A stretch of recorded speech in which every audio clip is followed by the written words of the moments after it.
Si tu as une marque e-commerce et que tu galères à avoir des résultats sur Facebook Ads, alors cette vidéo est faite pour toi. Aujourd'hui, on va aborder 20 erreurs que tu fais potentiellement dans tes campagnes et qui plombent littéralement les résultats que tu peux avoir en publicité. Alors installe-toi bien et prends des notes. Mais avant, petit disclaimer, si tu souhaites scaler ta marque e-commerce de 5 à 50K de chiffre d'affaires par mois, alors on peut en discuter ensemble, le lien est dans la description. Donc on aborde ensemble la première erreur qui est selon moi le fait de ne pas tester le broad correctement. C'est une erreur que je vois chez 90% des marques e-commerce que j'ai en rendez-vous. Et on voit ici, comme c'est noté du coup directement, beaucoup abandonnent beaucoup trop vite. Meta fonctionne beaucoup mieux avec des signaux d'achat qui sont clairs, avec notamment des pixels, du server-side bien configuré. Donc le conseil que je peux donner, c'est de laisser tourner au moins 5 à 7 jours avant d'optimiser. Le deuxième point, c'est de mal utiliser l'Advantage Plus Shopping Campaign. Ce qu'il y a, c'est qu'il ne faut pas mettre trop de créatifs d'un coup, 3 à 5 max, pour éviter la dilution. C'est hyper important à prendre en compte et évidemment exclure les acheteurs récents pour éviter le gaspillage. La troisième erreur, c'est de cibler des audiences lookalike trop petites. En 2025, les lookalike 1% sont souvent trop restreints, surtout sur des marques e-commerce qui tournent à du 5, 10, 20K de chiffre d'affaires mensuel. On a des audiences lookalike, on n'a pas assez de data pour avoir du 1%.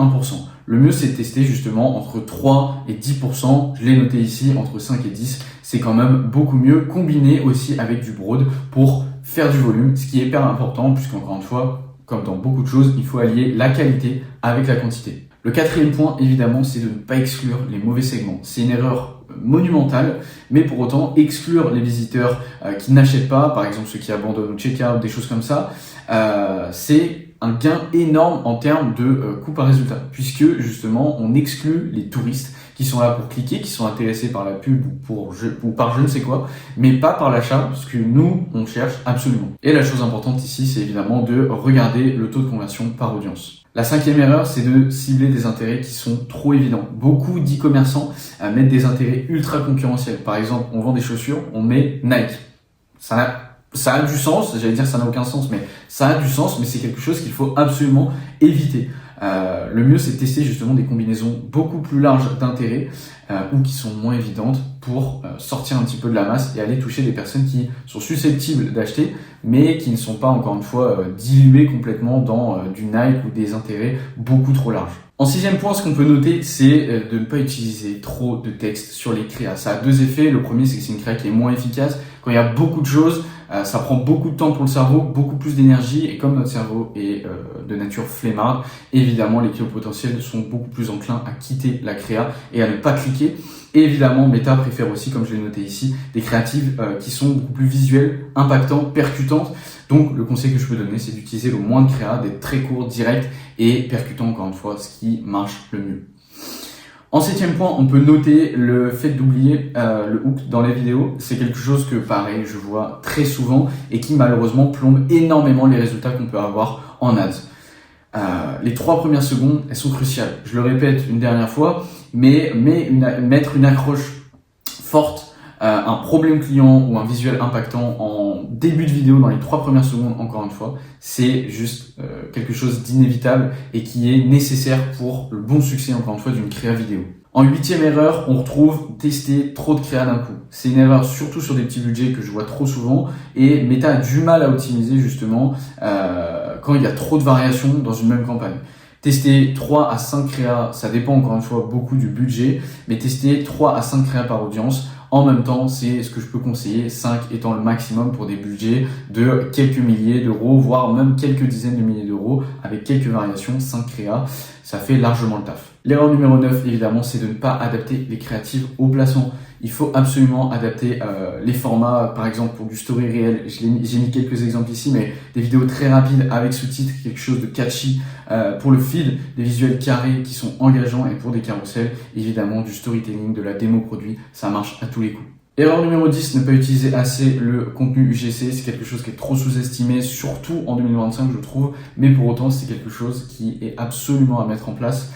Meta favorise les publicités qui sont beaucoup plus authentiques, le conseil que je peux donner, c'est vraiment d'intégrer du contenu avec des vrais clients, des créateurs, des témoignages en vidéo. Ça marche toujours et même si ça convertit pas, ça reste dans la tête du client potentiel et il pourra convertir sur une autre pub qui sera peut-être plus sharp, plus directe, plus agressive, mais voilà, éduquer sur la preuve, enfin, apporter de la preuve sociale sur le produit justement grâce à l'UGC, c'est hyper important. Erreur numéro 11, scaler trop vite. Beaucoup augmentent leur budget trop brutalement, beaucoup trop brutalement, plus de 50% d'un coup. Des fois, j'en vois doubler leur budget, donc plus de 100%, voire même beaucoup plus, beaucoup trop vite. Il faut y aller progressivement. Si je peux donner un conseil, c'est d'y aller entre 20 et 30% max toutes les 48 heures. Je pense que c'est une bonne indication et ça marche en général à tous les coups. Erreur numéro 12, faire trop de campagnes différentes. En 2025, Meta favorise énormément la consolidation, je vais y arriver, et la simplicité dans la structure des campagnes. Et trop segmenter, c'est ne pas avoir de résultats sur le long terme parce qu'encore une fois, ça ralentit énormément l'apprentissage. Donc voilà, simplifier, avoir 2 campagnes, une en acquisition, une en retargeting. Et c'est même possible d'avoir une seule campagne pour les deux, à avoir encore une fois au niveau du budget, de plein de paramètres, mais être le plus simple possible, c'est ce que je peux conseiller. Erreur numéro 13, ne pas laisser l'apprentissage se faire. Beaucoup tuent leur campagne beaucoup trop tôt. Le mieux, c'est de laisser au moins 50 conversions ou 5 à 7 jours pour avant d'optimiser, peu importe le paramètre, que ce soit l'audience, la créa. Voilà, il faut laisser du temps et avoir de la remontée de data, puisque on le sait aussi, c'est pas instantané. Quand une personne passe à la caisse, convertit, peut-être que la conversion remontera d'ici 2, 3, 4 jours. Donc, il faut laisser le temps au temps. Erreur numéro 14, ne pas utiliser les exclusions dans Advantage Plus. Le conseil que je peux donner ici, c'est assez simple, c'est d'exclure les acheteurs récents sur quasiment toutes les campagnes, les acheteurs de plus de 30 jours pour éviter justement de gaspiller de budget sur des personnes qui ont déjà converti et qui ne vont sûrement pas reconvertir avant quelques temps. Le post-achat, ça vient beaucoup plus tard. Erreur numéro 15 maintenant, avoir une page trop lente. Si le site il charge trop lentement, les personnes ne vont pas rester jusqu'au bout. Elles vont pas attendre que le site il charge, 5, 10, 20 secondes. En dessous de 3 secondes, c'est une très bonne indication. Plus de 3 secondes, ça commence à être difficile. Le mieux, c'est d'optimiser son Shopify justement avec des outils comme LazyLoad, WebP ou PageSpeed Insight. L'erreur numéro 16 maintenant, c'est de ne pas tester différentes offres, puisqu'on parle beaucoup de publicité, mais ce qui vient derrière, au niveau du site, je le disais juste avant, au niveau des offres, au niveau de plein de choses, ça reste hyper important, puisque évidemment on fait de la publicité pour convertir. Donc, un discount de 10%, ça suffit en général pas. C'est bien, ça peut se tester et ça dépend encore une fois de beaucoup de choses. Mais tester d'autres formats, notamment des frais de port gratuits, des packs produits ou des offres limitées dans le temps, c'est quelque chose qui marche aussi très bien. Et s'il y a des offres qui peuvent être très novatrices pour ta marque, je t'invite vivement à la tester. Erreur numéro 17. Mauvaise stratégie de retargeting. Il y en a beaucoup qui font du retargeting beaucoup trop basique avec simplement du panier abandonné. Il faut absolument ajouter du storytelling, de la preuve sociale, tester différentes fenêtres, pas simplement des paniers abandonnés avec justement du 1 jour, du 3 jours, du 7 jours. C'est quelque chose qu'il faut tester puisque le retargeting c'est une énorme source de vente qu'il n'est absolument pas nécessaire de négliger. En 18e erreur, on peut retrouver le fait de ne pas analyser les métriques correctement. Ça suffit pas le ROS en 2025. C'était peut-être le cas en 2014, en 2015, en 2016, mais en 2025, il faut regarder aussi le taux de conversion par audience, la valeur du panier moyen, le taux d'ajout au panier.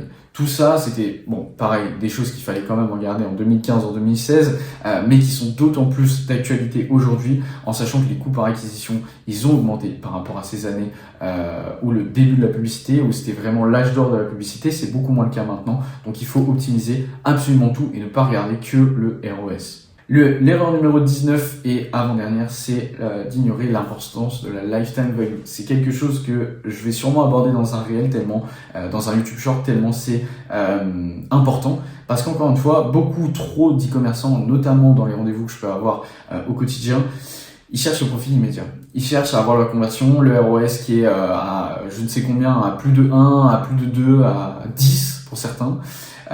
Mais ce qu'il faut prendre en compte, notamment pour des marques qui sont dans la cosmétique, des marques qui sont dans le complément alimentaire, c'est que c'est des consommables. C'est des clients qui vont convertir maintenant, mais qui vont avoir une grosse lifetime value et qui vont, encore une fois, pouvoir être upsell avec de l'email marketing, avec peut-être de l'abonnement, des choses comme ça. Et considérer la lifetime value dans les résultats ads, ça peut être compliqué parce que c'est du très long terme et il faut avoir la vision.